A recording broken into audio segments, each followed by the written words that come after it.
definitely should have been a blind independent taste test. Knowing the brand and talking together influenced their opinions.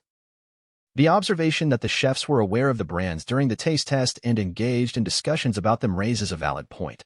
To ensure a more impartial evaluation, a blind independent taste test could have been a valuable approach. This would eliminate any potential bias associated with brand recognition and collaborative discussions, allowing for a more objective assessment of the marinara sauces. Blind taste tests often reveal unexpected results and could have provided a clearer picture of each sauce's true qualities.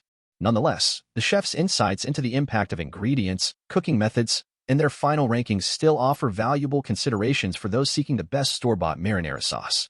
Welcome to React to Remarks. We are listening in and reacting to what top 9 commenters have to say about Pro Chef's Taste Test Every Supermarket Marinara Sauce by Epicurious. Stay tuned to see which comment with most likes will be the winner for our spotlight reaction at the end. Used to buy Newman's, but the first time I tried Rao's, I was blown away. So much flavor, it's been my preferred store sauce since. I'll keep an eye open for Moody. My mother was German, but she made the best sauce I've tasted.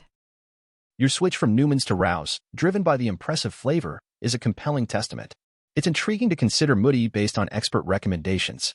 The nod to your German mother's culinary prowess adds a sentimental touch, emphasizing the lasting impact of homemade sauces and family traditions. My biggest complaint, as with most foods, is how sweet things are. I don't want sugar in my tomato sauce, or bread, or soup, or countless other things.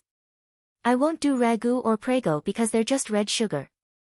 Your sentiment about the pervasive sweetness in many foods is relatable, and it's a common concern with various products, including tomato sauce, bread, and soup. It's evident that you prefer a savory profile over excessive sweetness, which leads you to avoid options like ragu and prego due to their perceived high sugar content. Many share your preference for a more balanced and savory flavor profile, emphasizing the importance of minimal sugar in certain culinary staples. In Denmark, we have a series of the best of the cheapest, where a chef blind tastes all the cheap ones, with a few expensive ones mixed in, to find the best of the cheapest. Could be a great idea for this. The concept of the best of the cheapest in Denmark, where a chef conducts blind taste tests on affordable options to identify the top performer, is a brilliant idea. It could indeed be a fantastic approach for evaluating store-bought marinara sauces, ensuring an unbiased and objective assessment based solely on taste and quality. This method eliminates any preconceived notions tied to brand recognition or pricing, offering consumers valuable insights into the most cost-effective yet delicious options. Implementing a similar approach in this context could provide a more accurate reflection of the sauce's true merits.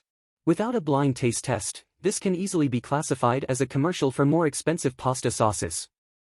The absence of a blind taste test does raise concerns about potential bias and the perception of the review as a commercial for pricier pasta sauces. Blind taste tests are widely regarded as a more objective way to evaluate products, ensuring that judgments are based solely on taste rather than brand recognition or pricing. Including this element would enhance the credibility of the review and offer viewers a more transparent and impartial assessment of different pasta sauces, irrespective of their price points. Should have been blind taste test. The suggestion that a blind taste test would have been a more effective approach resonates with many viewers. Blind taste tests are often considered a gold standard in ensuring impartial evaluations, free from the influence of brand names or preconceived notions. By removing knowledge of the brands, the focus shifts solely to the flavor and quality of the sauces, providing a fairer comparison. Incorporating this element could have strengthened the review's credibility and offered a more objective perspective for viewers seeking genuine insights into the world of pasta sauces. Rao's is consistently my favorite jar red sauce, so I'm not surprised it was rated so high. I'll have to try Moody. I loved this, but the music was grating after a while, and I'm really patient lol. It's great to hear that Rao's, your consistent favorite, received high praise in the review. The intention to try Moody based on the chef's recommendations adds an exciting element to your culinary exploration. Fun to watch, and I liked the range of tomato sauces tasted. However, I'm taking the results with a grain of truffle sea salt. A blind taste test with their tomato sauces included would have been interesting. Your cautious take on the results, coupled with the suggestion for a blind taste test that includes their own tomato sauces, is a thoughtful perspective. Blind taste tests often add an extra layer of objectivity, ensuring that personal biases or brand recognition don't influence the final judgments. It's a great point for enhancing the credibility of such tastings. Cheers to more flavorful and unbiased culinary explorations. I always wonder how a person can be surprised that a $7 jar of sauce has better ingredients than a $2 jar. For a family, that's a huge difference. Judging within price tiers would make more sense. Your observation brings up a valid point about the expectations tied to the price of Jared sauces. It's indeed a common misconception, and your perspective highlights the significance of judging within price tiers. Recognizing the varying budgets of families, assessing sauces based on their relative value within specific price categories makes the evaluation more practical and relevant to a broader audience. This consideration ensures that recommendations align with the economic preferences of consumers, making the information more accessible and applicable. Congrats to WatchUtub on having the most liked comment that resonated with majority of viewers. As a result, we just liked your comment and giving you the spotlight. Should have been blind taste test. Our spotlight react to remark. The sentiment that a blind taste test would have enhanced the credibility of the review is a widely shared perspective. Blind taste tests are often regarded as a more objective way to evaluate products, ensuring that judgments are solely based on taste rather than brand recognition or preconceived notions.